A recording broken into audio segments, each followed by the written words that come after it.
So students, last time हम pressure से related कुछ डिस्कशन कर रहे थे, एब्सोल्यूट और एटमॉस्फेरिक प्रेशर से रिलेटेड। हमने कुछ न्यूमेरिकल्स जो थे उनको भी डिस्कस किया था, ठीक है। और बुक और स्लाइड से रिलेटेड जो डेटा है वो आपके पास एलएमएस के ऊपर जो है वो मौजूद है।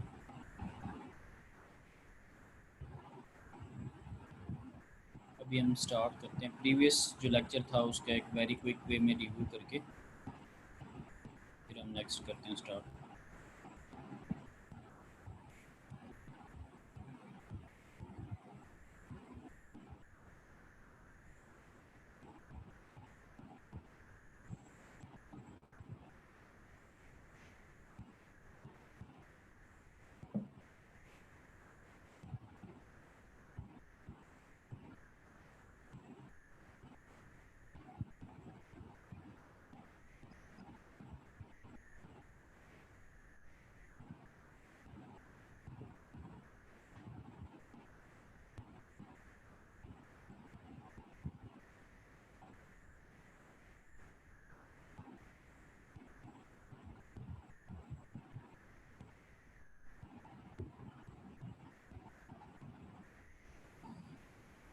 ओके जी, लास्ट टाइम हम डिफरेंट फॉर्म्स ऑफ जो एनर्जी था उसको डिस्कस कर रहे थे। कुछ डेफिनेशंस थी जिसको हमने डिस्कस किया था। फिर उसके बाद कुछ फार्मूलाज थे पोटेंशियल एनर्जी का, काइनेटिक का और इंटरनल एनर्जी का, उसको हमने डिस्कस किया था। फिर जो सिंपल एनर्जी होती है जूल या किलो जूल के अंदर, उसको डिस्कस किया था। फिर जो स्पेसिफिक एनर्जी होती है, एनर्जी बाय मैस आप जब करते हैं उसको मैस से डिवाइड करते हैं, फिर हमने देखा था कि उसके सिंबल के ऊपर क्या इफेक्ट पड़ता है, उसके यूनिट्स के ऊपर क्या इफेक्ट पड़ता है। फिर मैस फ्लो रेट जो था उसको हमने डिस्कस किया था कि मैस फ्लो रेट क्या होता है। जब कोई मैस फ्लो करता है तो उसको पर यूनिट टाइम के अंदर जब हम डिस्कस करते हैं क्या होता है। फिर उसका हमने फॉर्मूला भी देखा था कि डेंसिटी इनटू वॉल्यूम का फ्लो रेट है। फिर हमने ये भी देखा कि वॉल्यूम फ्लो रेट को हम एरिया और वेलोसिटी के सेंस में भी कंसिडर कर सकते हैं। ये बिल्कुल लास्ट टाइम पे हम प्रीवियस लेक्चर की डिस्कस कर रहे थे।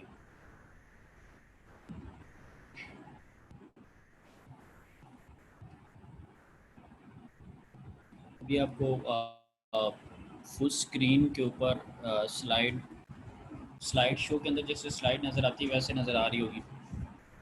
No sir. नहीं आ रही? अच्छा। अ, अब अब आ यस रही सर, होगी। अब हो गई। ठीक है,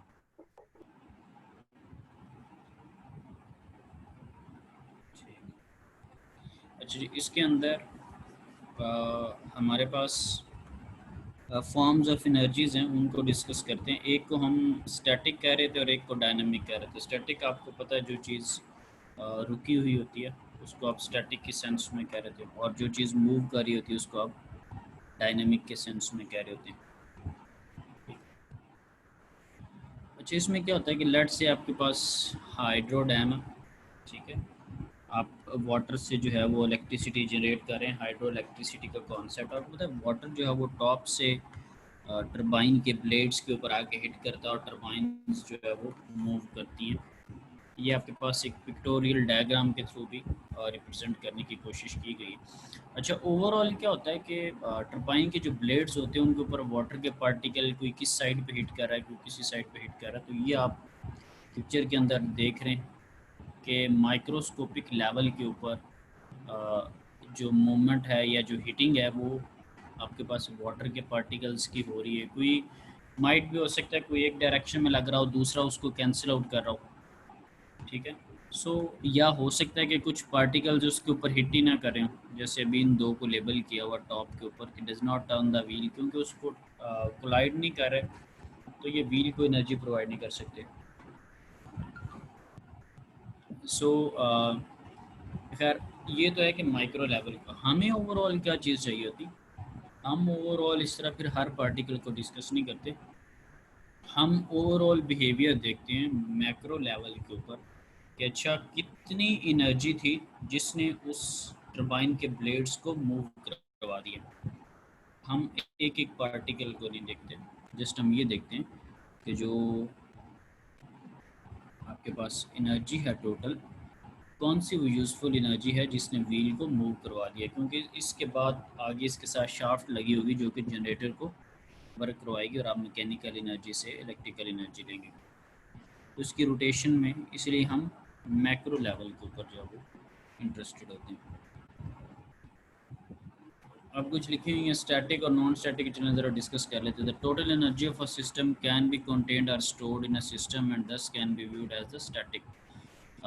जो स्टोर आप कर सकते हैं एनर्जी उसको आप स्टैटिक कह रहे हैं, और जो एनर्जी आप स्टोर नहीं कर सकते उसको आप डायनामिक फॉर्म ऑफ एनर्जी कह रहे थे। डायनामिक का ताल्लुक मोशन से होता है कि जो कि चीज़ अपनी स्टेट को चेंज कर रही होती है उसको आप डायनामिक के सेंस में कहते हैं। So the dynamic form of energy are recognised as the system boundary as they cross it. अच्छा, वैसे कल भी डिस्कस में आपसे करा था कि एनर्जी जो होती है जब वो सिस्टम से इन या आउट होती है, वो आपको कैसे पता चल रहा है कि आउट हो रही, बेसिकली आप देख रहे हैं कि बाउंड्री को क्रॉस कर रही है, या तो बाउंड्री को क्रॉस करके सिस्टम के अंदर आएगी या बाहर जाएगी। तो जो डिसीजंस होते हैं वो बाउंड्री के ऊपर हो रहे होते हैं,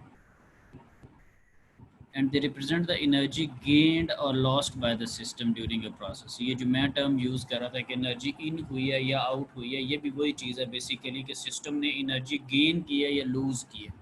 लूज़ तब करेगा जब सिस्टम से आउट होगी, गेन तब करेगा जब सिस्टम के अंदर आएगी। ठीक है, तो डिफरेंट टर्मिनोलॉजीज़ हैं, एक की बात को जाहिर करी। तो जो क्लोज सिस्टम होता है उसके अंदर जो एनर्जी का इंट्रैक्शन हो सकता है, आपको पता है कि वो बंद है, मैस तो इन आउट होना नहीं, तो वो हीट या वर्क की वजह से ही आपके पास जो इंट्रैक्शन वो हो सकता है। अब नीचे एक डिफरेंस भी लिखा हुआ कि हीट और वर्क में क्या डिफरेंस है, इसको आगे with the help of practical examples हम डिस्कस करेंगे, उस पर आपका कॉन्सेप्ट थोड़ा और इन्हेंस होगा। तो अभी सो फॉर यही है क्या energy interaction is a heat transfer if it's driving force is a temperature difference. यानी कि अगर एनर्जी जो ट्रांसफ़र हुई है, अगर तो क्योंकि जब एनर्जी ट्रांसफ़र होती है तो किसी वजह से होती है, जब कोई भी काम होता है उसके बैकएंड पे कोई ना कोई फोर्स होती है। जब कोई भी आप वर्क डन करते हैं, कोई भी एनर्जी होती है, उसके बैकएंड पे कोई ना कोई फोर्स है, अदरवाइज तो वो काम होना मुमकिन नहीं है। तो अगर तो ड्राइविंग फोर्स टेम्परेचर का डिफरेंस हो तो फिर वो हीट है। अब ये टेम्परेचर डिफरेंस से क्या मुराद है, हीट का एक फिनोमिना है कि वो हाई टेम्परेचर से लो टेम्परेचर की तरफ ट्रांसफ़र करती है। जैसे इलेक्ट्रिकल में पोटेंशियल है, पोटेंशियल डिफरेंस को जब आप लेते हैं, जब करंट आपके पास फ्लो कर रहा होता है हाई पोटेंशियल से लो पोटेंशियल की तरफ, ठीक है, पॉजिटिव से नेगेटिव आप ले रहे होते हैं। वाटर है वो हाई लेवल से लो लेवल की तरफ आता है। इसी तरह टेम्परेचर जो है, जो इसका फिनोमेना है कि हीट जब ट्रांसफ़र होती है तो वो हाई टेम्परेचर से लो टेम्परेचर की तरफ हीट ट्रांसफ़र होती है। इसको भी बड़ी डिटेल में ज़रा डिस्कस कर लेंगे, या चलें अभी कर लेते हैं। लेट्स से एक कप ऑफ टी है, उसका टेम्परेचर आपको पता है कि वो हाई टेम्परेचर उसका होगा। जो इन्वायरमेंट है उससे एटलीस्ट कप ऑफ टी गर्म ही होता है। तो चाय का जब आप कप बनाते हैं तो आपके इन्वायरमेंट से एटलीस्ट वो गर्म होता है, ठीक है। तो उसमें एनर्जी किस तरह से ट्रांसफ़र होती है, उसमें क्या होता है कि कप से हीट निकल निकल के बाहर सराउंडिंग में दाखिल हो रही होती है, ठीक है। कप से निकल के हीट बाहर सराउंडिंग में आती है। हीट का ये फिनोमिना है कि वो हाई टेम्परेचर से लो टेम्परेचर, नेचुरल, ये that is a natural phenomena. और अगर इससे आप उल्ट करना चाहते हैं, इसके रिवर्स करना चाहते हैं, तो यू नीड अ डिवाइस, क्योंकि अगर आप कुदरती काम के अगेंस्ट जाते हैं तो फिर उसके लिए किसी न किसी डिवाइस की ज़रूरत होती।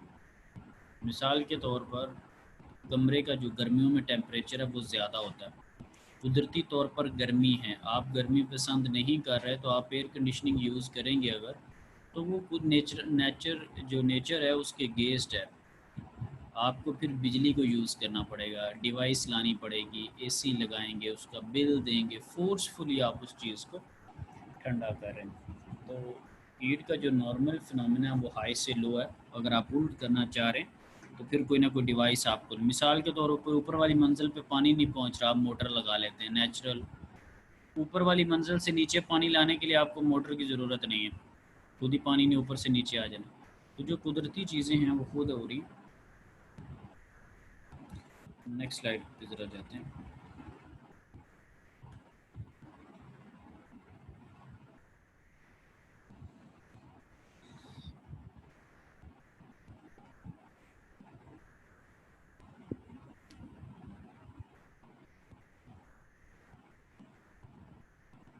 अब न्यूक्लियर एनर्जी शो हो रही है आपको?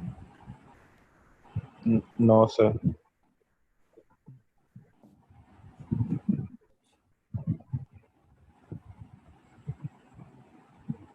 So 10वीं स्लाइड पर हैं. ठीक है। अच्छा जी, न्यूक्लियर एनर्जी का अक्सर आपने फिशन या फ्यूजन का वर्ड सुना होगा केमिस्ट्री के अंदर या पुरानी क्लासों के अंदर, यस या सर। फिशन फ्यूजन, और या यूरेनियम का भी एटलीस्ट आपको आइडिया होगा। अभी रिसेंटली लेबनान में ये जो एक्सप्लोसिव मटेरियल का ये इस तरह से कहा जा रहा है कि कुछ न्यूक्लियर जो उनके एसेट्स थे वो मौजूद थे और वो बंदरगाह पे, तो वो किसी न किसी तरह से ऐसा इंसिडेंट क्रिएट हुआ है कि वो फटे हैं और more than half of the city जो है वो इस पूरी चीज़ की जद में आ गया। तो न्यूक्लियर जो एनर्जी है इसमें हमारे पास कुछ यूरेनियम के आइसोटोप्स होते हैं, वो फिशन या फ्यूजन के प्रोसेस से जब गुजरते हैं तो एनर्जी रिलीज़ कर रहे थे और बड़ी ह्यूज अमाउंट। तो जो फिशन है, बहुत ज़्यादा हम केमिस्ट्री पॉइंट ऑफ व्यू से नहीं जाएंगे, हम ये देखेंगे कि अच्छा न्यूक्लियर एनर्जी हमें किस सोर्स से आ रही और क्या मैकेनिज्म है हमारा। तो the best known fission reaction involves the split of uranium atom, या आगे लिखा भी होगा U-235 isotopes into other elements। Fission में क्या हो रहा था कि एक आपके पास यूरेनियम का आइसोटोप होता है जो कि फर्दर पार्टिकल्स में स्प्लिट हो जाता है। जब वो स्प्लिट होगा तो क्या करेगा, एनर्जी रिलीज करेगा। ठीक है। और commonly use to generate electricity in the nuclear power plants. आपको पता है पाकिस्तान के अंदर भी न्यूक्लियर पावर प्लांट्स मौजूद हैं, आप न्यूक्लियर एनर्जी से भी इलेक्ट्रिसिटी प्रोड्यूस कर रहे हैं। Yes, sir. Yes sir. So 440 of them in 2004, ये खैर वर्ल्ड वाइड की है कि अगर आप इस वर्ल्ड वाइड को देखें कि पावर प्लांट्स जो हैं वो 2004 का डेफिनेट सी बात है, डेटा यहाँ पे पिक किया हुआ, जो कि ओवरऑल वर्ल्ड वाइड जो है वो 363,000 मेगावाट आपके पास जो है वो प्रोड्यूस करें। यानी कि अगर आप गीगावाट के सेंस में देखें तो 363 gigawatt world wide overall energy जो है वो इससे प्रोड्यूस हो रही। अच्छा, इसमें एक और चीज़ है कि न्यूक्लियर बॉम्बिंग हो गया, स्पेस क्राफ्ट्स वगैरह हैं, मतलब इस तरह की चीज़ें भी, उनको पावर देने के लिए भी और भी इसके खैर पर्पज़ हैं। जो सबसे ज़्यादा इसमें डिफ़िकल्ट काम है वो ये है कि ये यूज़र फ्रेंडली नहीं है। इन्वायरमेंट के अकॉर्डिंगली इसकी जो सिक्योरिटी है या जो पोल्यूशन है या इसके जो साइड इफ़ेक्ट्स हैं, दोज आर मोर डेंजरस। क्योंकि अगर आप इस न्यूक्लियर प्रोसेस को, अगर आप इसको कंट्रोल कर लेते हैं ना तो फिर बेहतरी है, अदरवाइज इस चीज़ को कोई भी यूज़ नहीं करता। न्यूक्लियर स्टेट्स भी बहुत कम है खैर। तो सबसे ज़्यादा इसका इशू है कि इसको कंट्रोल करना। सो न्यूक्लियर फ्यूजन के थ्रू क्या होता है, उसमें क्या होता है कि एनर्जी जब रिलीज़ होती है when two small nuclei combine into a large one. तो जब दो स्मॉल न्यूक्लियाई, जिस तरह इधर H2 लिखा हुआ है, तो ये मिलके एक नया एक पार्टिकल बना रहेंगे और साथ में एनर्जी रिलीज़ करें। तो दो प्रोसेस हैं, मोस्टली फिशन जो है वो यूज़ हो रहा है।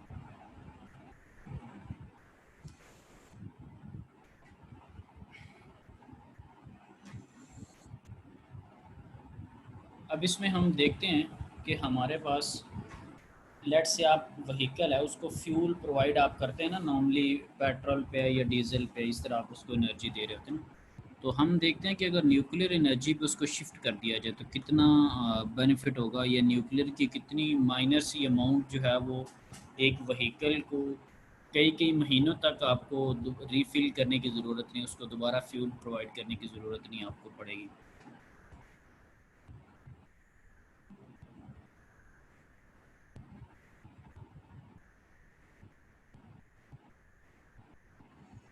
ये भी आपको कार की जो एग्जांपल है न्यूक्लियर आ रही है, क्या car powered by nuclear fuel, read out कर सकते हैं इसको।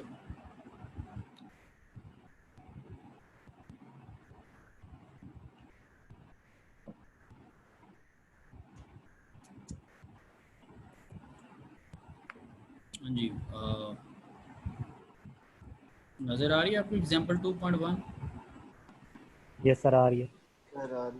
तो इसमें पर्पज़ ये है कि जो ट्रेडिशनल सोर्स ऑफ एनर्जी जो फ्यूल से आप देते हैं व्हीकल को, वो हमने नहीं देनी। हम बेसिकली उसको न्यूक्लियर फ्यूल के पॉइंट ऑफ व्यू से देखेंगे कि इसके क्या क्या क्या बेनिफिट्स हैं।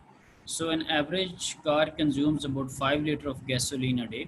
गैसोलीन एक फ्यूल है जो आप प्रोवाइड कर रहे हैं व्हीकल को, कार को, और वो 5 litre gasoline per day consume करती।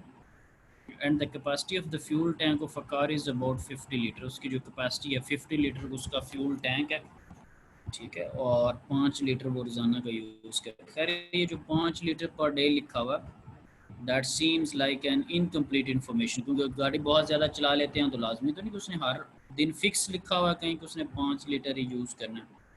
इट डिपेंड्स ना उसके यूजेज क्या है, ये तो किलोमीटर्स के ऊपर डिपेंड करता है, माइल्स के ऊपर, माइलेज के ऊपर, इस तरह की चीज़ें चल रही है नहीं चल रही, गाड़ी खड़ी खड़ी भी 5 लीटर नहीं खा सकती। सो एनी हाउ, अभी इस पे जो मुझे इस पे तहफ़्फ़ुज़ात हैं वो मैंने डिस्कस किए हैं। अब आगे चलते हैं ज़रा। Therefore a car needs to be refuelled once every 10 days. उससे 10 दिनों के बाद आपको दोबारा जो फ्यूल है उसको, आपको टैंक को रीफ़िल करना पड़ता है। 50 लीटर की उसका टैंक है, 5 लीटर एक दिन में लेती है, डेफिनेट सी बात है 10 डेज़ में आप उसको रीफ़िल आपको करना पड़ेगा। ओके जी। The density of the gasoline ranges from 0.68 to 0.78 kg per litre ना। ये आपको डेंसिटी उसकी बताएगी, और डेंसिटी का जो नॉर्मली यूनिट होता है दैट इज़ मैस, बेसिकली वो मैस पर यूनिट वॉल्यूम होता है, that is kg over cubic metre. तो यहाँ पे खैर लीटर्स के सेंस में उसको मैयर किया जा रहा है। ऊपर भी जो आपको ऑयल जो बताया हुआ वो भी लीटर्स के अंदर है, डेफिनेट सी बात है लिक्विड को आप लीटर्स के अंदर अमूमन मैयर कर रहे होते हैं। And it's lower heating value is about 44,000 kilo joule पर केजी। तो ये एक दिन मैं आपसे डिस्कस कर रहा था क्लोरीफिक वैल्यू का, कि जब आप किसी भी चीज़ को बर्न करते हैं तो उससे कितने किलो जूल एनर्जी प्रोड्यूस होती है। तो अब ये आपको बताया जा रहा है किलो जूल पर केजी का मतलब ये है कि जब आप गैसोलीन का 1 किलोग्राम बर्न करेंगे, यानी कि मिसाल के तौर पे अगर पेट्रोल है आपके पास 1 लीटर, तो अगर 1 लीटर पेट्रोल को अगर आप आग लगाएं तो उससे जो हीट एनर्जी प्रोड्यूस होगी उसकी बात हो रही लेट से। तो gasoline 44,000 kilo joules per kg आपको एनर्जी देती है।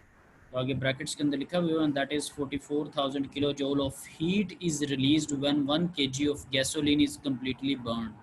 तो ये ब्रैकेट वाली जो चीज़ें हैं ये मुझे पढ़ने से पहले आइडिया हो चुका था कि उसकी लोअर हीटिंग वैल्यू जब लिखी हुई थी, और केजी पर किलोग्राम किलो जूल पर केजी जो लिखा हुआ था उससे खैर मेरा जो प्रायर नॉलेज है वो मेरी हेल्प कर रहा था। तो अब जो पेरेंसिस में लिखा हुआ उसको पढ़ के अब आपको भी आइडिया हो गया कि नेक्स्ट टाइम अगर इस तरह के किलो जूल पर केजी लिखा होगा तो आपको थोड़ा आइडिया हो जाएगा कि इससे क्या मुराद है ना। तो suppose all the problems associated with the radioactivity and waste disposal of nuclear fuels are resolved। ये भी मैं YouTube पे कुछ एक दिन वीडियोस वगैरह देख रहा था, तो यूएसए के अंदर बहुत पुराने दौर के अंदर जो टैंक्स वगैरह उन्होंने डंप किए हुए थे, उस उनके जो साइड इफ़ेक्ट्स हैं वो उनको जो विजिबल होने लग गए थे समुद्र वगैरह में। इस तरह से ये भी शायद कुछ लोगों ने मेरे से रिन्यूएबल एनर्जी भी पढ़ी होगी, तो इनको भी मैंने उस वक़्त कुछ यूट्यूब के लिंक्स दिए थे, कुछ वीडियोस वगैरह इनको भी, ठीक है, और उसको थोड़ा देखी इनको उस वक्त मैंने LMS पे या वो पुराने कोर्स के अंदर इनकी इनको थोड़ा दिए थे कि इनको ज़रा देखें ज़रा।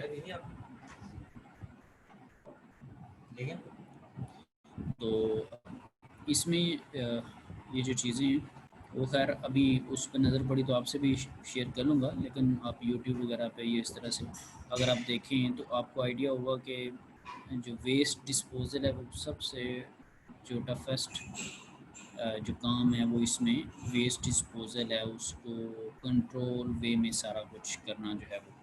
So if a new car comes equipped with 0.1 kg of the nuclear fuel U-235, ये यूरेनियम का आइसोटोप्स है U-235, determine if the car will ever need refueling under average driving condition।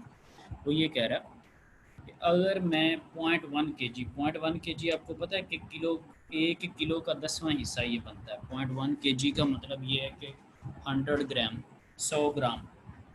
ये जो आप पाव की सेंस में कह रहे होते हैं वो भी 250 ग्राम होता है। तो ये जस्ट 100 ग्राम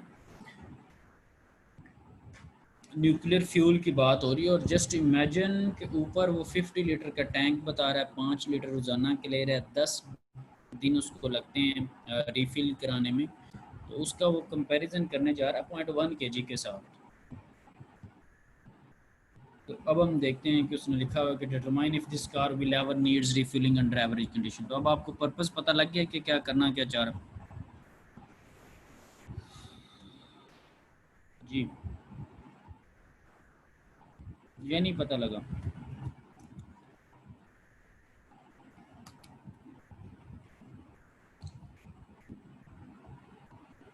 हाँ जी, माइक ऑन कर लें, ज़बानों को ज़रा हरकत दें, लकवा तोड़ें अपना। ये से पता चल रहा है।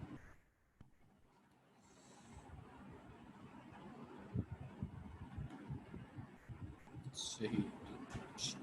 6 लोग मीटिंग में हैं तो एक ने क्या पता चल रहा है, तो उससे ये मैं अज्यूम कर लिया कि बाकी को भी पता चल रहा है।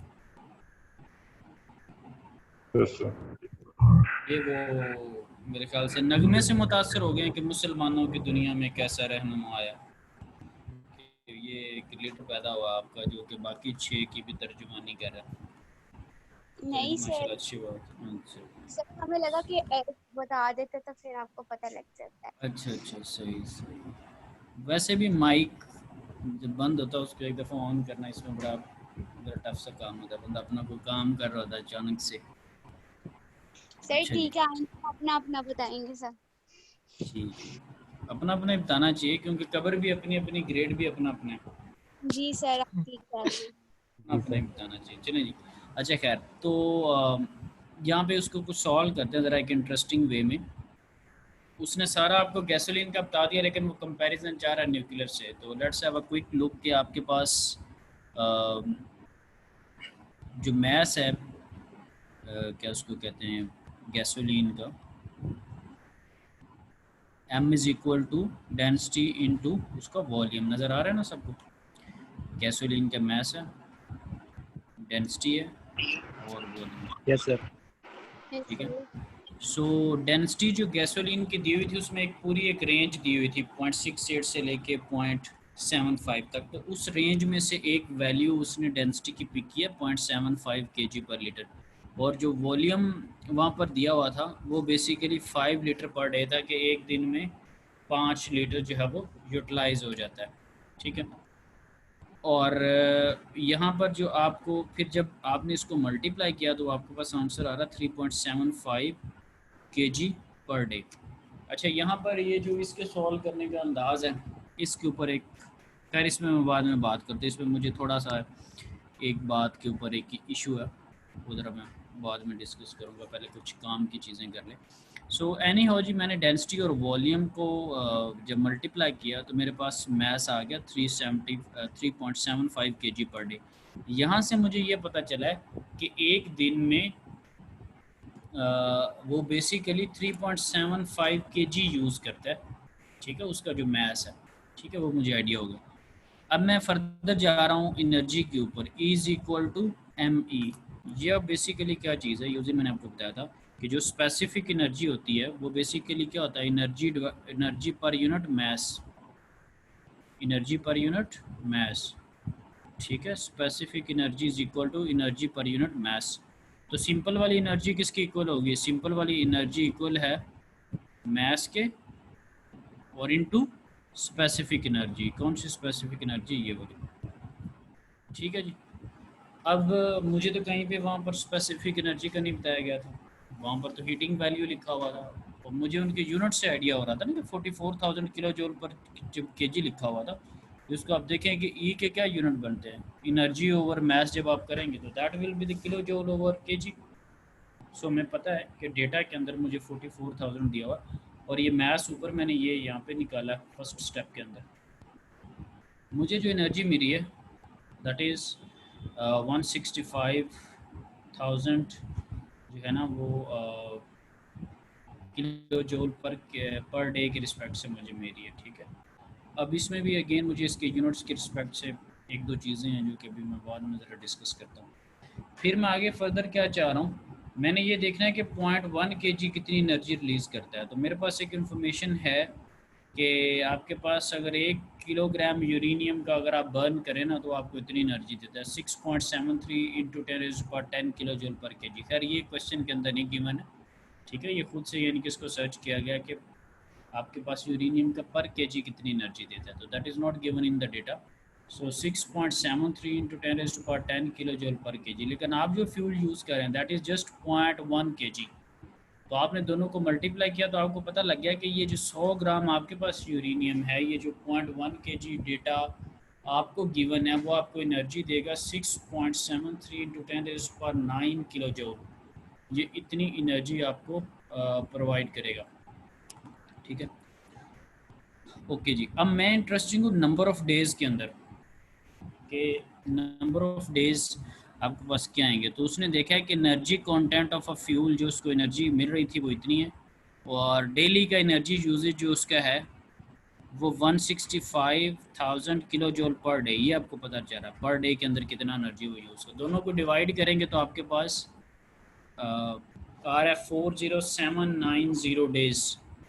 तो ये कितना वैसे बनता है अगर आप मंथ्स की सेंस में देखें, ये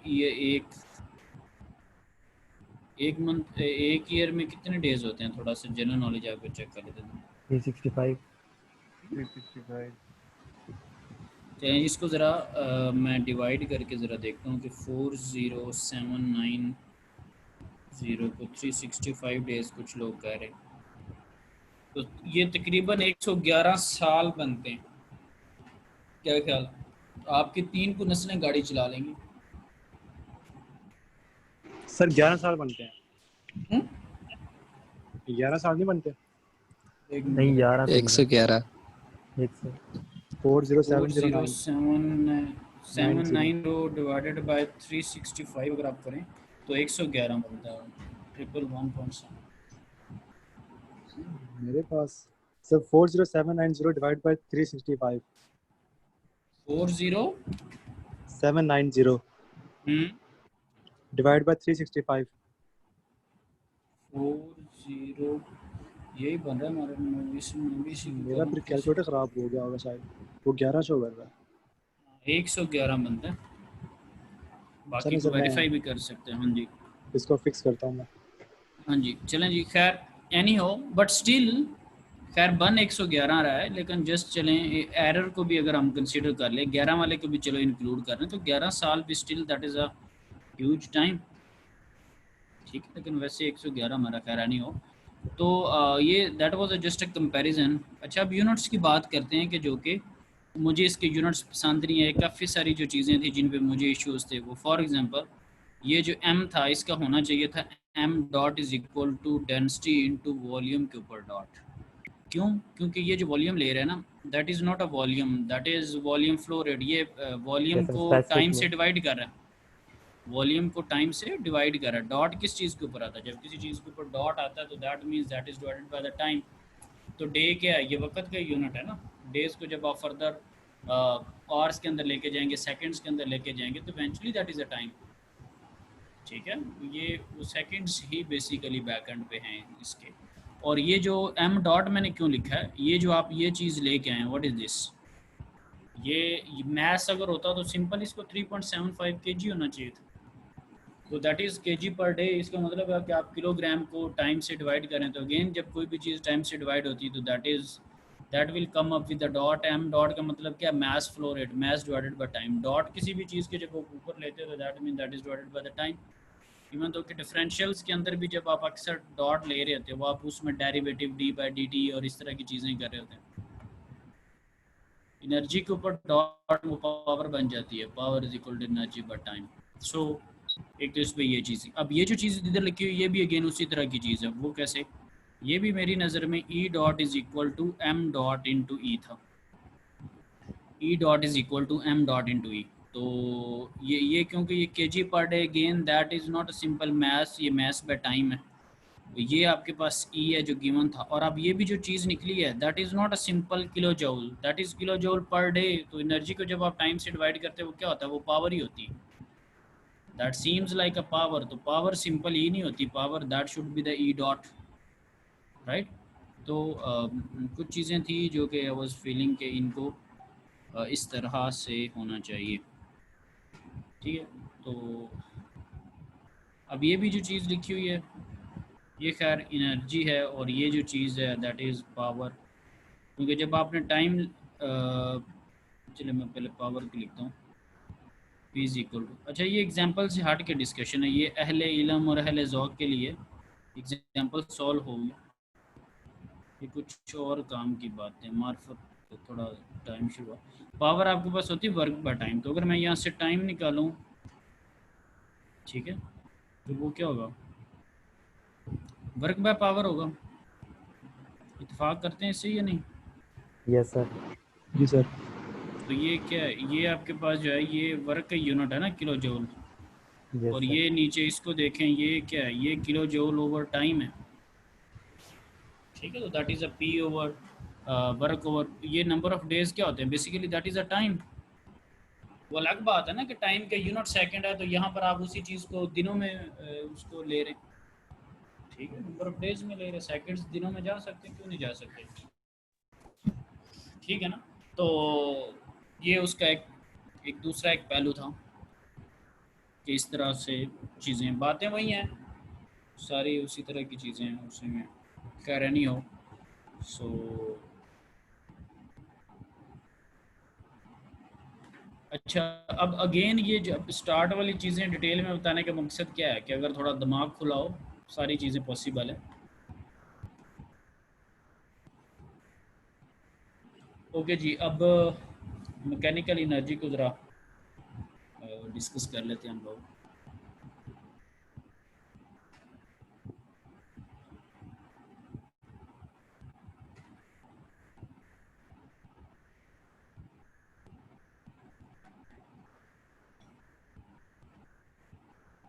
अच्छा, मैकेनिकल एनर्जी में कुछ एक दो चीज़ें हैं, ये सबसे पहले ये चीज़ क्या, ई डॉट लिया हुआ है, ये सिंपल एनर्जी नहीं है, ये एनर्जी को मास से डिवाइड करती है, ठीक है। इसी वजह से क्योंकि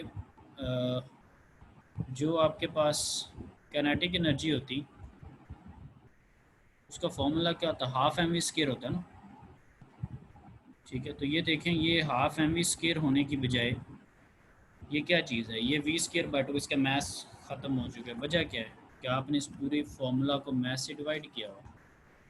और यहाँ पे भी देखें कि पोटेंशियल एनर्जी का फार्मूला होता है एम जी जी या एम जी एच, यहाँ पे भी मैथ्स गायब है, क्यों, क्योंकि पूरे फार्मूला को मैथ्स से डिवाइड किया हुआ है। मुझे कैसे पता चला, मुझे ये ई को देख के पता चल गया कि that is not an energy, ये स्पेसिफिक एनर्जी है, राइट। और ये जो चीज़ है, अब ये अभी तक आपने इसको स्टडी नहीं किया, ये माइट भी आप लोग जो है वो 4th चैप्टर के अंदर इसको स्टडी करेंगे। ये बेसिकली होता है फ्लो एनर्जी, राइट। जब कोई एनर्जी फ़्लो करती है तो किसी वजह से वो फ़्लो कर रही थी, जो रुकी हुई चीज़ होती है ना उसको आप नॉन फ्लोइंग फ्लूइड कहते हैं कि वो फ़्लो नहीं कर रहा था। सो कोई ना कोई एनर्जी होती है जो कि उसको फ़्लो करवा रही होती है, तो उस सेंस में हम टर्म यूज़ करते हैं फ्लो एनर्जी का। अगर इसकी लेबल भी आप देखें ना, mechanical energy of a flowing fluid, ये ऑफ अ फ्लोइंग फ्लूइड बता रहा है कि इसके, और पर यूनिट मास भी बता रहा है कि पूरा फॉर्मूला मास से डिवाइड हुआ, राइट। सो ये flow energy divided by mass है, जो कि हमारे पास प्रेशर ओवर डेंसिटी आ रहा होता है, ठीक है। तो अगर मैंने आपको करवाया तो वहाँ पर मैं आपको बताऊँगा कि ये फॉर्मूला प्रेशर ओवर डेंसिटी किस तरह से हाँ है ना, या इसको किया भी जा सकता है क्विक वे में ट्राई के।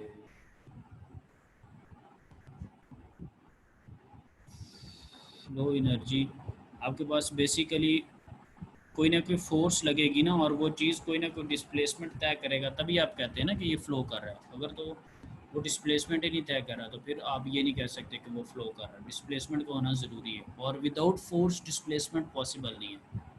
सो ये तो एक चीज़ क्लियर होगी कि फ़्लो एनर्जी के लिए F/d या इस तरह की चीज़ें।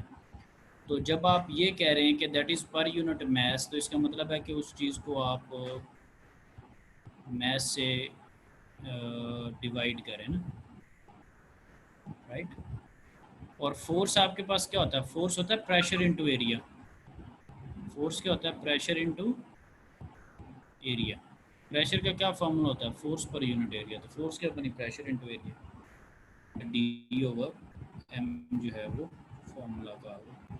और आपको पता है जब एरिया किसी तीसरी डायमेंशन के साथ मल्टीप्लाई हो, यानी कि area into displacement, area into distance, area into length, width या हाइट, कोई भी चीज़, area is itself length into width. Area के अंदर अपनी दो डायमेंशंस हैं और तीसरी डायमेंशन अगर और आके मिल जाए तो ये क्या बन जाएगा? वॉल्यूम। वॉल्यूम। 2D के अंदर एरिया है और 3D के अंदर वॉल्यूम बन जाएगा।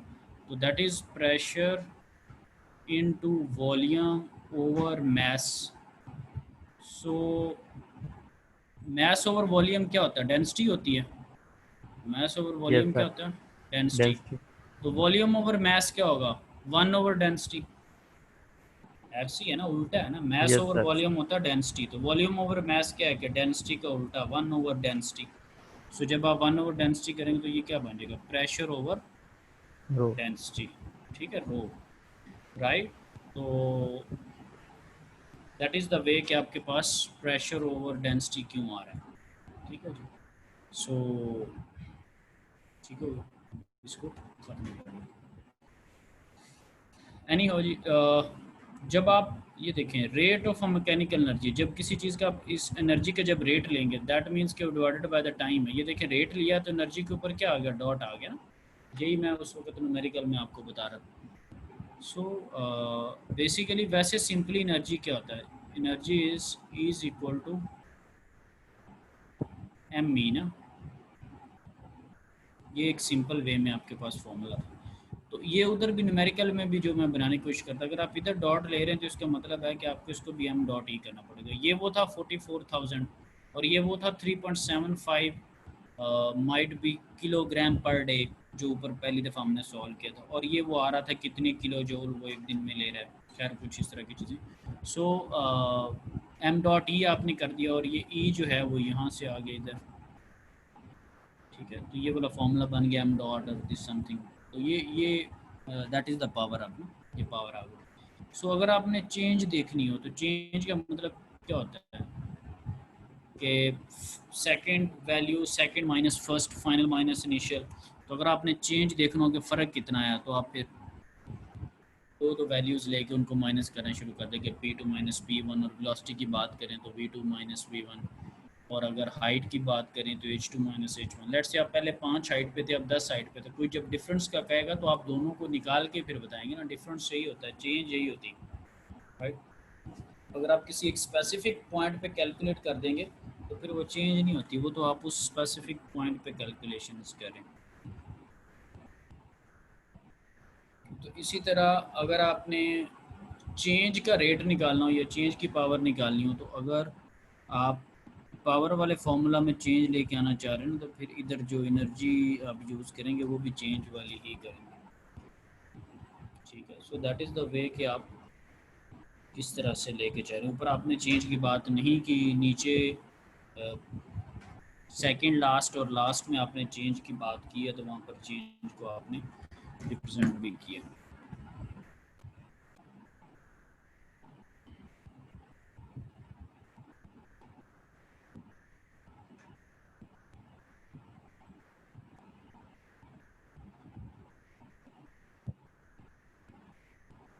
चलें जी, ये विंड एनर्जी की आपके सामने एग्जांपल नज़र आ रही है।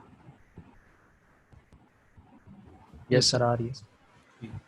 चलें जी, एक क्विक वे में इसको ज़रा डिस्कस करते हैं। क्या साइट एवेल्यूएटेड, क्योंकि विंड की जो साइट्स होती हैं पहले उनको देखना होता है कि उस जगह पर विंड एनर्जी की जो टर्बाइन है वो लग सकती है कि नहीं लग सकती। A site evaluated for a wind farm is observe to have study winds at a speed of 8.5 metre per second.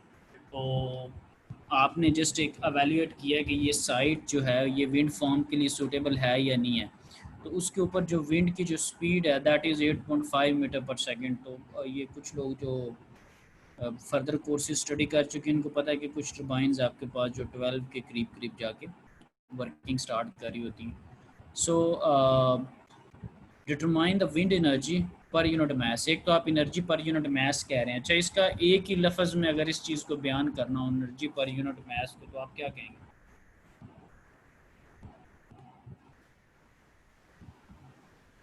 ये specific energy, energy. Specific energy कहेंगे, ठीक है। सो बी पार्ट में आपके पास है कि मास ऑफ अ 10 kg के respect से आपने बताना है। पहले में आपने 1 kg के रिस्पेक्ट से बताना, दूसरे में 10 kg के रिस्पेक्ट से। पार्ट सी कह रहा है for a flow rate of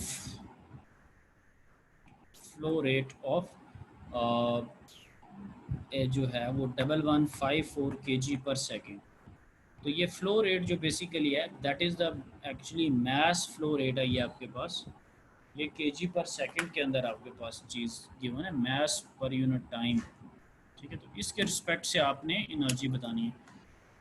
तो जब इसको भी अभी ज़रा हम डिस्कस करेंगे क्योंकि जब मास फ्लो रेट बन जाएगा तो बेसिकली वो पावर की सेंस में आप बता रहे होंगे। चलें जी पार्ट ए को सॉल्व कर लें। पार्ट ए कह रहा है सबसे पहले तो बताएं कि जो विंड होती है उसके अंदर कौन सी फॉर्म ऑफ एनर्जी होती है, काइनेटिक होती है, पोटेंशियल होती है या कुछ और होती है? सर पोटेंशियल काइनेटिक होती है सर। काइनेटिक होती है, वो विंड जो है वो मूव कर रही होती है, पार्टिकल्स मूव करते हैं उसकी वजह से, क्योंकि हाइट की वजह से नहीं होती वो, ठीक है, क्योंकि उसका मास जो होता है वो लुक्स लाइक नेग्लिजिबल है ना, वो उस सेंस में नहीं हम उसको ले रहे। सो काइनेटिक के फॉर्म में आपको विंड जो एनर्जी है वो मिल रही होती है। तो जो काइनेटिक का फॉर्मूला क्या होगा, हाफ एम वी स्क्वायर, यही होगा। Yes sir. मुझे आती हैं, मुझे चीज़ें आती हैं, मैं आप लोगों को करवाने के लिए पढ़ा रहा हूँ, तो मैंने अपने आप को नहीं सुनाना जी होता। सर। हाँ, ना ही मैं शीशे के सामने खड़ा होकर लेक्चर दे रहा हूँ। तो हाफ एम वी स्क्वायर वैसे काइनेटिक एनर्जी का फॉर्मूला होता है, लेकिन आप क्वेश्चन के अकॉर्डिंगली आप पर यूनिट मास में इंटरेस्टेड हैं। तो पर यूनिट मास का मतलब ये है कि जो हाफ एम वी स्क्वायर है ना उसको मास से डिवाइड कर दो। तो जब आप मास से डिवाइड करोगे तो वो आपके पास स्पेसिफिक एनर्जी बन जाएगी और उसका मास भी गायब हो जाएगा। सो आपने ऐसे ही काम किया, आपके पास डेटा में जो स्पीड गिवन थी दैट इज़ 8.5, और जब आपने सॉल्व किया तो दैट इज़ 36.1 जूल पर केजी, ठीक है। अच्छा, अब जो इसमें कुछ करने वाली जो चीज़ें हैं जो ऐसा यूनिट्स के अकॉर्डिंगली हम बात करते हैं, एक दफ़ा आप सिंपली 8.5 का स्केयर लें, ज़रा उसको 2 से डिवाइड करें जिनके कैलकुलेटर सही हैं, क्योंकि कोई ये कह रहा था कैलकुलेटर। सो 8.5 का स्केयर लें और उसको डिवाइडेड बाय 2 करें और आंसर देखिए कितना आता है पहले।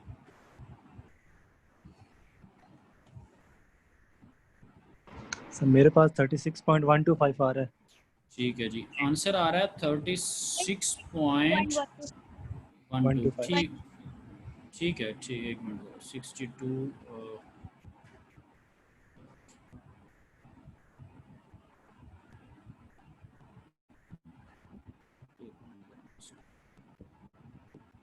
.12 वगैरह इस तरह के कुछ आंसर आ रहे हैं। चलो 12 ना। अच्छा, अब देखिए कि मैंने अभी ये वाला काम नहीं किया, अभी ये वाला काम मैंने आपसे नहीं करवाया, ठीक है ना, इसमें मुझे कोई ख़ास दिलचस्पी होती। हुआ क्या है कि आपने वेलोसिटी या स्पीड का जो स्टैंडर्ड यूनिट होता है वो मीटर पर सेकंड ही होता है ना, तो आपने मीटर पर सेकंड में ही आपको डेटा गिवन था, मीटर पर सेकंड में ना भी गिवन होता तो आप मीटर पर सेकंड में कर लेते, ठीक है। तो जो आपके पास आंसर आया वो स्पेसिफिक एनर्जी का आंसर है, तो मैं इसके साथ, मुझे पता है जो एनर्जी का जो स्टैंडर्ड यूनिट होता है ना that is joule. Kilo joule energy का स्टैंडर्ड यूनिट नहीं है, किलो एक क्वांटिटी है जिसका मतलब होता है 1000 10⁻³ तो जो एनर्जी का जो स्टैंडर्ड यूनिट होता है वो जूल होता है। तो जब आप किसी चीज़ को मास से डिवाइड करते हैं तो उसका स्टैंडर्ड यूनिट क्या है, किलोग्राम। एनर्जी का स्टैंडर्ड यूनिट है जूल और उसका क्या है, किलोग्राम। सो ये मैंने अपने नॉलेज बेस के ऊपर ये सारा कुछ कर दिया। मुझे नहीं पता कि बुक वाला किस रास्ते से चलता आ रहा है, यूनिटी कन्वर्जन्स तो मैं प्रेफर नहीं कर रहा, करके भी उसका वही आंसर है, हमारा भी वही आंसर है, राइट। सो अगर सर ये इस, हाँ जी बताएं। सर ये इधर हमने काइनेटिक एनर्जी ली तो हम मैथ्स क्यों निगलेक्ट कर रहे हैं इसको, मैथ्स को? एस को इसलिए निगलेक्ट करें क्योंकि आप स्पेसिफिक एनर्जी ले रहे हैं, उसने लिखा हुआ determined the wind energy per unit मास, यानी कि मास से डिवाइड करके। पर यूनिट मास का क्या मतलब होता है, पर का मतलब डिवाइडेड बाय मास ही होता है ना, हाफ एम वी स्क्वायर है, ठीक है। आपको यहाँ से पता लग जाना चाहिए था कि ये मास से डिवाइडेड वाला फार्मूला लिखा हुआ है, छोटे ई से पता लग जाना चाहिए था, ठीक है, तो मैथ से कट जाएगा। ये स्मॉल वाला ई बता रहा है, स्मॉल वाला के ई भी बता रहा है, फिर अगला यूनिट जो हम लिख रहे हैं वो भी हमें बता रहा है। ठीक है, तो अब जो 2-3 न्यूमेरिकल चलते आ रहे हैं, पहले चैप्टर में मैंने आपको दिखाया है कि विदाउट, और दूसरे में भी मैंने दिखाया कि विदाउट मैं यूनिटी कन्वर्जन कर रहा हूँ, और अब ये आप सबकी अखलाकी ज़िम्मेदारी है कि करना है। ठीक है, इस पर कोई जैसी मर्जी आप कोई तावील ले आएंगे फिर मैंने उसको एक्सेप्ट नहीं करना। ठीक है, यानी कि आपकी अपनी ज़िम्मेदारी है कि चीज़ें ठीक वे में चलें, ठीक आंसर्स आएँ, सही उसके यूनिटी कन्वर्जन हो। कल को कोई आपको अजीबोगरीब चीज़ ढूंढ भी लाते हैं तो वो आपकी अपनी रिस्पॉन्सिबिलिटी है कि आप चीज़ें सही वे में आंसर निकालें। एनी हो जी, wind energy for an air mass of 10 kg kilo joule is, sorry kilogram is. अब बी पार्ट में इस सारे को ख़त्म करते हैं ज़रा। बी पार्ट में आपने क्या काम करना है कि आप मास ऑफ 10 kg में इंटरेस्टेड है, तो जब आपने पर केजी के सेंस में निकाल लिया तो 10 kg वाले का मतलब है कि उसको 10 से मल्टीप्लाई कर दो, यानी कि अगर 1 किलोग्राम का ये आंसर है तो 10 का कितना होगा, सीधा सीधा मल्टीप्लाई कर दो। सो अगर 1 का ये आंसर है तो 10 का कितना होगा, उसको 10 से मल्टीप्लाई कर दो, तो केजी से कट जाएगा। अब आपके पास सिंपल जो यूनिट एनर्जी का जो होता है वो जूल ही आएगा, क्योंकि इसको अगर आप देखें तो उसने कहा determine wind energy for mass of 10 kg। उसने अब ये नहीं कहा कि पर यूनिट मास या पर केजी, तो लिहाजा एनर्जी के जो यूनिट होते हैं वो सिंपल जो होते हैं वही हैं जूल। जूल की सेंस में आपके पास आंसर आ रहा है, एक का इतना था, 10 के लिए उसको मल्टीप्लाई करो। एनी हो जी, फिर लिखा हुआ wind energy for a mass flow rate of, तो आपको पता है एनर्जी तो होती है E is equal to M into E, तो जब आप मास फ्लो रेट की बात करेंगे मास के ऊपर डॉट लगाएंगे तो इधर भी फिर डॉट आएगा। मास के ऊपर डॉट क्यों आएगा, आपने इक्वेशन को एक तरफ टाइम से डिवाइड कर दिया, दूसरी तरफ भी डेफिनेट सी बात है टाइम से डिवाइड होगा। So E dot is equal to M dot E, right. So M dot ये डेटा में गिवन था, ई आपने अभी पहले पार्ट में निकाला। अब इसको भी ज़रा कर लेते हैं कैलकुलेटर के ऊपर, इन दोनों को मल्टीप्लाई करें ज़रा, क्योंकि जो मैस एम डॉट होता है उसका स्टैंडर्ड यूनिट होता है किलोग्राम पर सेकंड, तो ये किलोग्राम पर सेकंड में ही हमें लकीली डेटा गिवन है ये वाला, और जो ई होता है उसका स्टैंडर्ड यूनिट है जूल पर केजी, वो भी हमें, तो इन दोनों को आप मल्टीप्लाई करें ज़रा। 1154 को 36.1 41.65 मैं 40 नहीं 41 पॉइंट किस तरह आप लोगों का आ गया, so 41659.4 41665 9.4 41,659. चलें। अच्छा, अभी मैं इसको ये जो मेरे पास यूनिटी कन्वर्जन थी इसको मैं डील नहीं कर रहा। अच्छा जी, ये जो मेरे पास आंसर आया है 41659.4,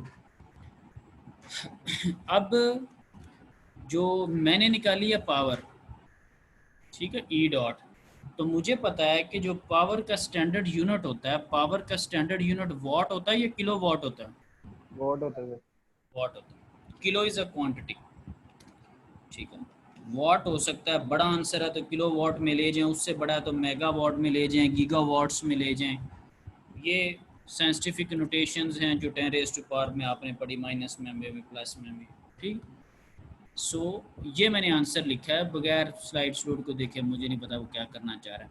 अब अगर किसी को लगता है कि यार ये आंसर काफ़ी लंबा है, इसको किलो वाट्स में होना चाहिए, तो ठीक है, मैं किलो वाट्स में लिखने की कोशिश करता हूँ। मेरा आंसर बन जाएगा 41.659, ठीक है, ये बन जाएगा किलो वाट की सेंस में ना। अब किसी ने कहा कि सर ये डेसिमल को ज़रा ठीक कर लें, 0.659 जो आपने लिखा हुआ है इसको अगर एक ही डिजिट में लिखना हो तो ये सर बन जाएगा 41.7, ठीक है, किलो वाट। अब बताएं, मैंने यूनिटी कन्वर्जन तो नहीं की बुक वाले की, ये जो वो कर रहा है, मेरा और उसके आंसर में कोई फ़र्क है? No sir. हाँ, तो बस No, sir. मेरा यूनिटी कन्वर्जन और आपके साथ सफ़र इतना ही था। अब आगे किसी न्यूमेरिकल में मैंने साबित नहीं किया करना कि मैं क्या कर रहा हूँ, वो क्या कर रहा है। वो जो कुछ भी कर रहा है वो कर ले, आपको जो बेहतर लगता है आप वो कर लें, ठीक है। सो आंसर हमें ठीक चाहिए। तो समरी ये है कि जब आप स्टैंडर्ड यूनिट रख के चलते हैं तो आपके पास स्टैंडर्ड यूनिट में आंसर आते हैं।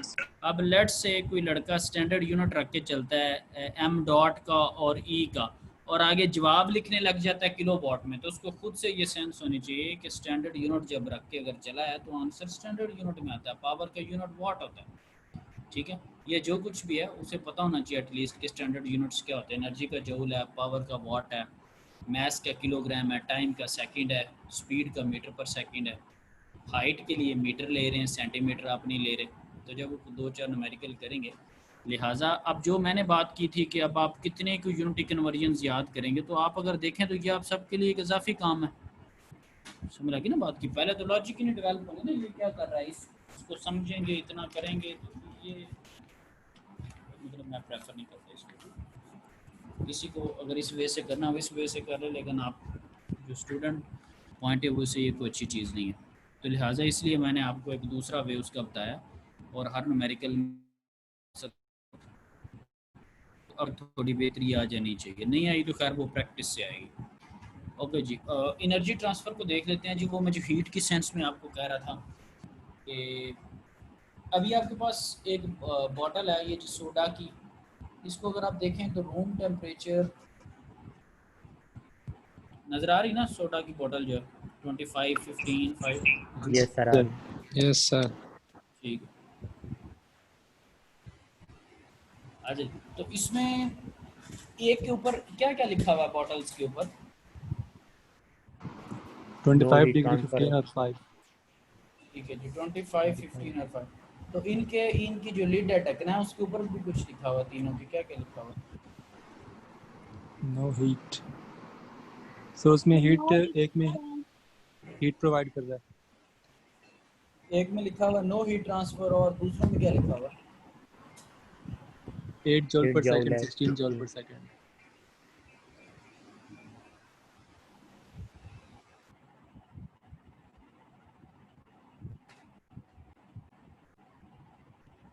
ठीक है। अच्छा, अब देखना ये जो मैंने आपको बताया था कि स्टैंडर्ड हीट का फिनोमेना ये होता है कि जो एनर्जी होती है ना वो आपके पास हाई टेम्परेचर से लो टेम्परेचर की तरफ ट्रांसफ़र होती है। आप अक्सर होता है फ्रिज से बॉटल निकालते हैं, आपने रखा उसको टेबल के ऊपर रखा, थोड़ी देर बाद आपको ऐसे फील होता है पानी पानी उसके इर्द गिर्द, और with the passage of time वो गर्म हो जाती है। और एक ऐसा वक्त आता है कि जो रूम टेम्परेचर होता है, जो नॉर्मल कुदरती तौर पर टेम्परेचर है उसके वो इक्वल आ जाती है। तो होता बेसिकली क्या है कि वो बाहर का जो इन्वायरमेंट है उससे हीट उसके अंदर एब्जॉर्ब होती है। अब ये मैंने क्यों कह दिया कि बाहर का जो टेम्परेचर है उससे बॉटल के अंदर हीट एब्जॉर्ब होगी, मैं उल्टा भी कह सकता हूँ कि यहाँ से ठंडक निकल के उधर जाएगी, या बॉटल से हीट उधर ट्रांसफ़र होगी। या चलें सब ने ये कहा कि सर ठंडी बोतल होती है उसमें तो हीट होती नहीं है, तो आप यूँ कहें कि इधर से ठंडक निकल के उधर जाएगी। मैं इस तरह की स्टेटमेंट यूज़ नहीं कर रहा, मैं अमूमन ये कह रहा हूँ कि एनवायरनमेंट से हीट उसके अंदर ट्रांसफ़र होगी और वो एक वक्त आएगा कि अपनी इक्वल टेम्परेचर पे आ जाएगी। इस बात करने में फिर जब मैंने कप ऑफ टी की बात की, मैंने उससे उल्टी बात की। मैंने कहा कि कप से हीट नहीं, कप ऑफ टी आप ला के रखते हैं, गरम गरम कप ला के रखा, तो कप से क्या होता है कि हीट निकल निकल के एनवायरनमेंट में जा रही होती है, और एक ऐसा वक्त आता है कि कप की चाय का टेम्परेचर और रूम टेम्परेचर बराबर हो जाता है, आप उसको एक सिप लेते हैं और कहते हैं यार ये ठंडी होगी। तो ये दोनों बातों में ऐसा क्यों है कि बोतल की दफ़ा आप कह रहे हैं कि उसने हीट जज़ब कर ली है, कप की दफ़ा आप कह रहे हैं कि उससे हीट निकल के उधर चली गई? तो ये मैं ऐसी बातें क्यों कर रहा हूँ? या दोनों के लिए फिनोमेना मुझे किसने बता दिया कैसे अल्फाज यूज़ करो?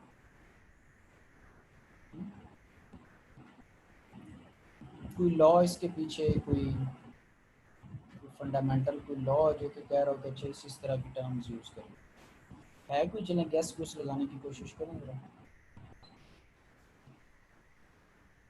सर वो कंडक्शन या और कोई?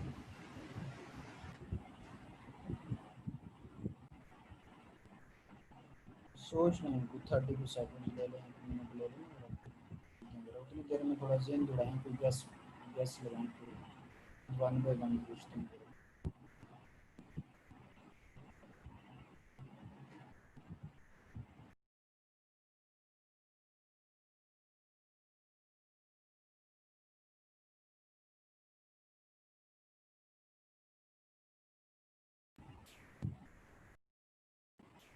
अच्छा, तो नेचुरल बेसिकली मैं इस वजह से ऐसी बातें कर रहा हूँ, पहले भी आपको बताया था, हीट ट्रांसफ़र हाई टेम्परेचर से लो की तरफ होती है या लो से हाई की तरफ होती है?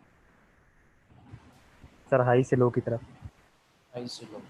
तो जो बॉटल है वो रूम टेम्परेचर से अमूमन कम टेम्परेचर पे होती है, फ्रिज में ज़्यादा ठंडक होती है ना, यस सर। ठीक है।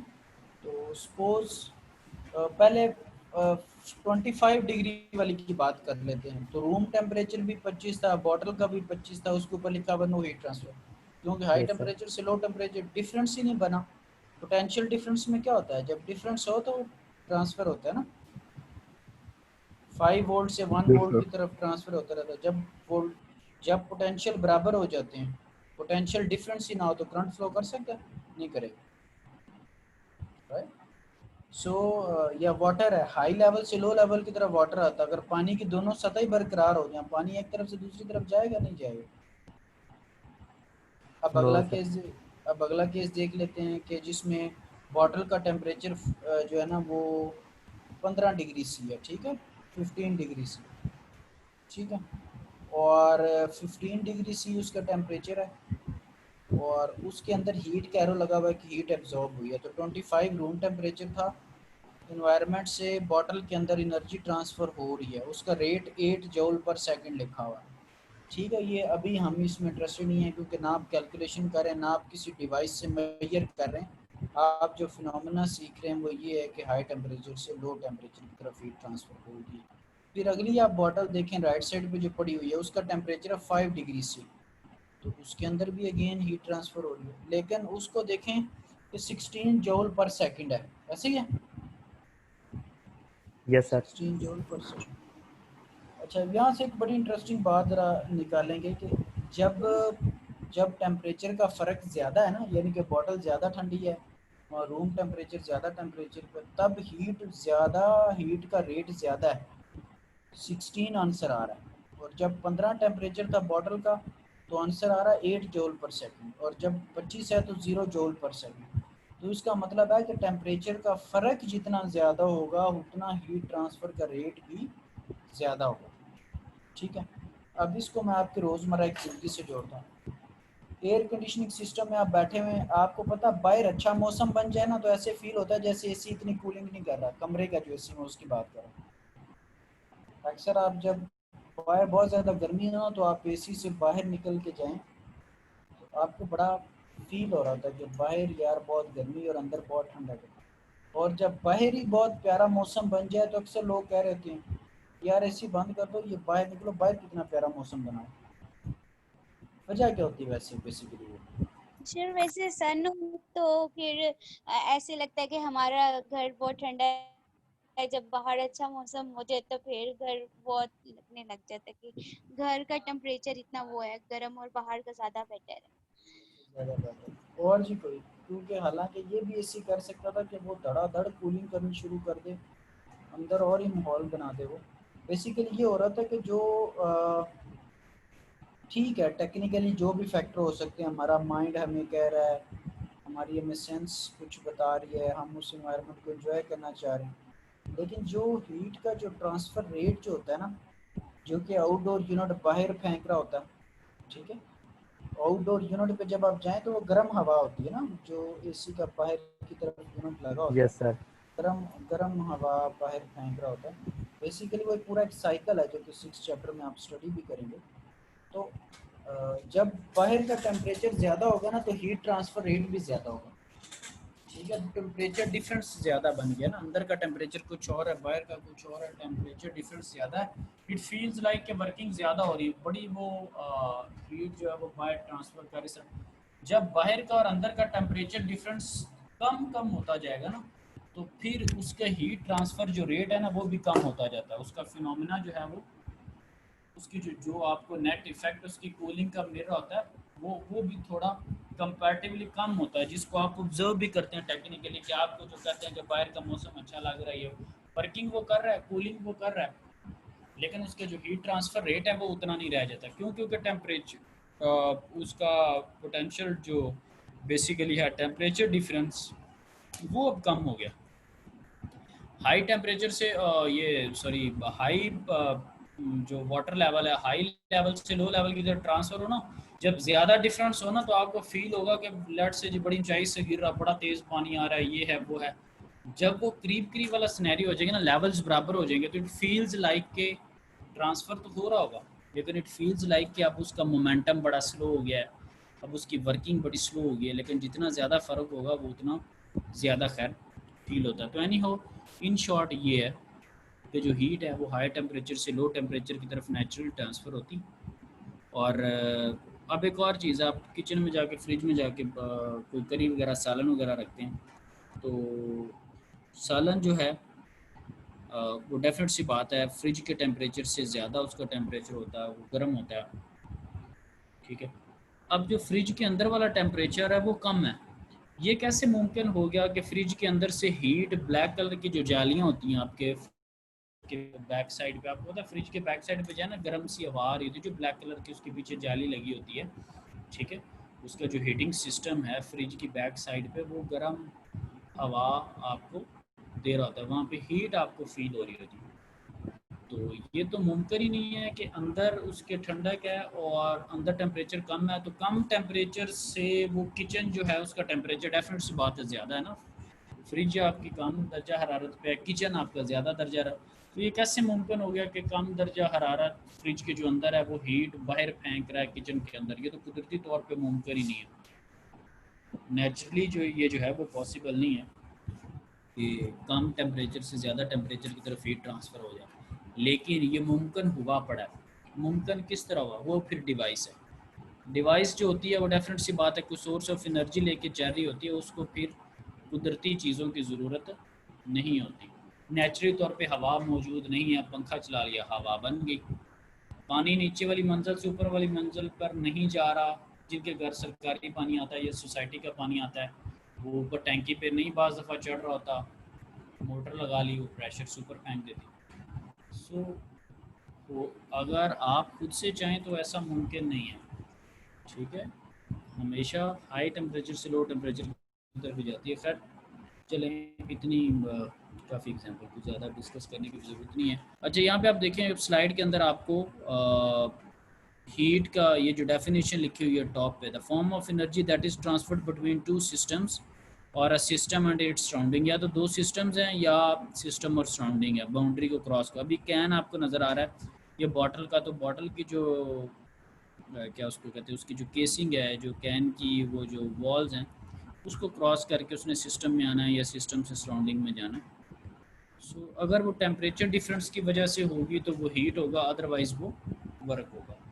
तो क्लोज सिस्टम के अंदर जस्ट हीट और वर्क ही होता है, मैस की वजह से ट्रांसफ़र नहीं हो रही होती।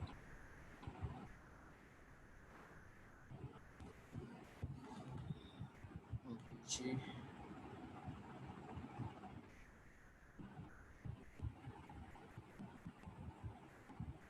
सो एक क्विक वे में एक यहाँ पर एक एग्जांपल से लिखने की कोशिश की है कि Q 30 किलो जूल है और मास 2 kg और डेल्टा T जो है दैट इज़ 5 सेकेंड, राइट।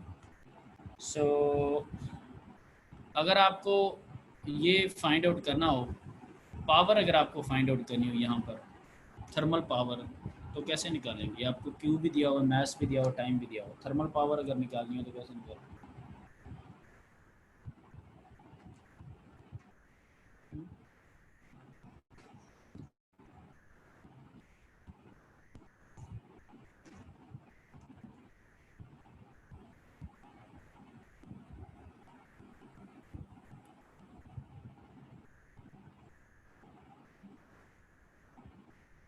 जी मौजूद हैं इधर सारे? Yes sir. मौजूद है लेकिन फॉर्मूला चलें थोड़ा बताने की कोशिश करेंगे।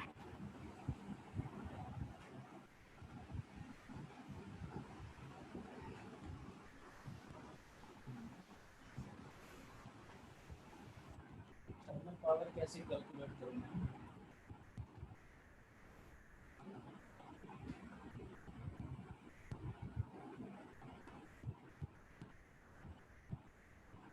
स्लाइड नजर आ रही है आपको? यस सर आ रही है। यस सर आ रही है। पावर क्या होती है बेसिकली? तो VI पावर क्या होती है?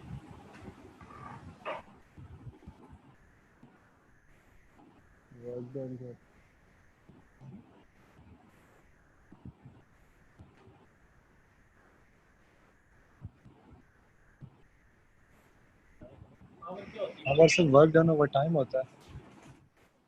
थर्मल पावर जो होगी उसको फिर क्या है, तो ये चीज़ थर्मल तो जानबूझ के मैंने एक चीज़ बीच में ऐड की।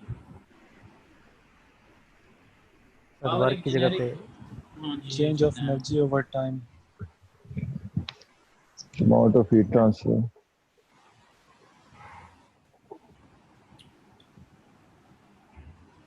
अच्छा, सो जो थर्मल पावर है बेसिकली उसमें ये है कि चलें कोई भी एनर्जी ओवर टाइम हो वो पावर ही है। इलेक्ट्रिकल पावर की बात करूँ तो वो इलेक्ट्रिकल एनर्जी ओवर टाइम यानी कि ऐसा वर्क होगा जो इलेक्ट्रिकल के सेंस में डिवाइडेड बाय टाइम हो जाएगा, something like that. Thermal power इस सेंस में जानबूझ के मैंने वर्ड ऐड किया था, ये लिखा भी हुआ क्यू डॉट, वो मैं बताना नहीं चाहती क्यू डॉट क्या होगा, क्योंकि आप कहेंगे जी क्यू बाय टी होगा, 30 को 5 से डिवाइड कर दो तो 6 आंसर आ जाएगा, बताना नहीं चाह रहा। सो सिंपल क्या है कि आपके पास जो थर्मल पावर है वो पावर ही है, तो that is heat bye time है। हीट क्या है? हीट एनर्जी है, किलो जूल के अंदर आपको यूनिट उसके दिए हैं। सो क्यू बाय टी करेंगे तो that will be the thermal power या that will be the Q dot. और जब आपने उसको सॉल्व किया तो आपके पास 6 किलो वाट उसका आंसर आ रहा है। और अगर यही क्यू आप स्पेसिफिक में फाइंड आउट करना चाहें तो उसका मतलब होता है कि सिंपल वाला जो क्यू है that is divided by the time, और sorry that is divided by the mass. तो लोअर केस में जो क्यू है वो 30 को जब आप 2 से डिवाइड करेंगे that will be the 15 kilo joule पर केजी, वो स्पेसिफिक हीट है बेसिकली। तो अब यानी कि बात करने का मकसद ये है बेसिकली कि लेक्चर सुनने के साथ साथ पढ़ना भी शुरू कर दें, ठीक है? तो अच्छा, ये हमारे पास एक कॉन्सेप्ट था, ये कि खैर एक हिस्टोरिकल एक बैकग्राउंड है कि जो हीट ट्रांसफ़र है वो तो डेफिनेट सी बात है टेम्परेचर के डिफरेंस की वजह से होती है, और हीट जो होती है वो डेफिनेट वो नज़र नहीं आती, वो कोई मटेरियल नहीं होता जो एक चीज़ से निकल के दूसरी चीज़ की तरफ जा रहा, वो तो बेसिकली जो है वो फॉर्म ऑफ एनर्जी है जो कि इनविजिबल है और हाई टेम्परेचर से लो टेम्परेचर की तरफ ट्रांसफ़र होती है। लेकिन खैर हिस्टोरिकल बैकग्राउंड में देयर वाज अ कॉन्सेप्ट कि जी एक क्लोरिक जो होता है वो आपके पास एक फ्लूइड होता है जो कि हॉट बॉडी से कोल्ड बॉडी की तरफ ट्रांसफ़र होता है। ये कुछ साइंटिस्ट का मानना था अर्लियर स्टेजेस के ऊपर कैसा होता है, ठीक है? हीट जो है वो एक क्लोरिक एक फ्लूइड होता है जो कि वार्मर बॉडी से कोल्ड बॉडी की तरफ जो है वो ट्रांसफ़र होता है। फिर खैर बहुत सारे बाद में जो है वो चीज़ें प्रोड्यूस इस तरह की, लेट से आप दो हैंड्स आपके लेट से दोनों, उनको अगर आप रब कर रहे हो उससे भी आपके पास हीट प्रोड्यूस हो जाती है। पत्थर स्टोन जो उनको रख रहे हैं उससे भी हीट प्रोड्यूस हो जाती है। तो with the passage of time ये जो थ्योरी है ये खैर रॉन्ग, ये जो क्लेम था कि ये क्लोरिक मटेरियल होता है, तो ऐसी कोई चीज़ नहीं थी। सिंपल क्या है कि टेम्परेचर के डिफरेंस की वजह से जो एनर्जी ट्रांसफ़र होती है उसको हम हीट तस्वर कर रहे थे। तो ये जो कॉन्सेप्ट था ये जो है ना वो ख़त्म हो गया, ऐसा कोई कॉम्बिनेशन नहीं था। ठीक है जी, बाकी ये 2-3 डेफिनेशंस लिखी हुई हैं, इनको आप चाहे खुद से स्टडी कर लीजिएगा, कंडक्शन है, कन्वेक्शन है और रेडिएशन वगैरह, ये खुद से देख लीजिएगा। बाकी अगले लेक्चर में फिर आप, क्योंकि ये डेफिनेशंस हैं इस चीज़ को करनी है तो you can read it by yourself. ठीक है जी, अटेंडेंस में अभी कोई एक आध स्टूडेंट था जो कि बाद में जो फरीदाबाद में ही है, और सर मेरी अटेंडेंस रह गई थी, वो लेट ज्वाइन किया था। अब तो पीछे सर जी मेरी भी रहेगी थी।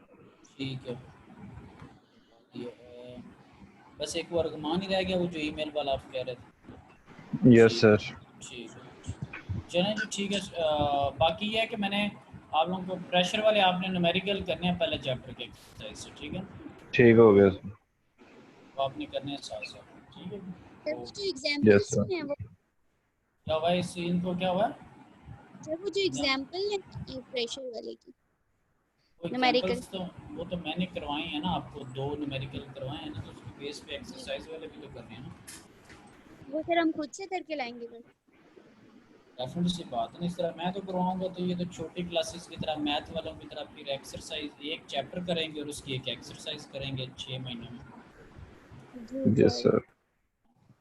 इतनी इतनी डिटेल में कॉन्सेप्ट्स बताने का मकसद क्या होता है, यानी कि एग्जांपल पे अगर मैं जब एक तरफ से शुरू होता हूँ तो मैं उसकी कोई साइड नहीं छोड़ता, उसका पर्पस जी ही होता है ना बेसिकली। इस तरह तो मैं न्यूमेरिकल एक खोलूँगा उस पर मेरा तो पूरा पूरा लेक्चर निकल जाएगा, क्योंकि मैं कहानी तो फिर करवानी नहीं होती।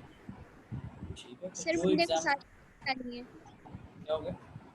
मंडे को सारी करके लानी है नहीं न्यूमेरिकल। मंडे नहीं नहीं मंडे को उसमें डेडलाइन वाला कोई सिनेरियो नहीं है, लेकिन ये है कि वो आप करनी शुरू कर दें, फिर जब कोई क्विज वगैरह लेंगे हम, जी ठीक जी है, तो करनी इसलिए ये है। तो वीकेंड बेस्ट टाइम है, बेहतर है आप वीकेंड उस पर लगाएं और उसको चीज़ों को करें, ठीक है। जी सर। तो ज़हनी तौर पे आहिस्ता आहिस्ता पहले क्विज के लिए ज़हन बनाना शुरू करते हैं, ठीक है। जी फिर ये इस वीक के ये सैटरडे संडे जाता है तो इसके फ़ौरन बाद किसी दिन फिर मैं अनाउंस करता हूँ। तो आप ज़हनी तौर पे सोच लें कि अनाउंस हो गया पहला क्विज, ठीक है, जितना पड़ा है उसको अच्छे तरीके से करें। हाँ, मैं फिर सर भी ये एक थ्योरी आएगी ना फिर आपसे न्यूमेरिकल पूरे होगा, थोड़ा करेंगे। बहुत थ्योरेटिकल भी होगा, थोड़ा बहुत थ्योरेटिकल भी होगा और बाकी न्यूमेरिकल बेस्ड भी होगा, मिक्स सिनेरियो होगा, ठीक है। हाँ जी, चलें जी, ठीक है, थैंक यू वेरी मच। खुदा हाफिज़ सर। अल्लाह हाफिज़ सर। सर अल्लाह हाफिज़।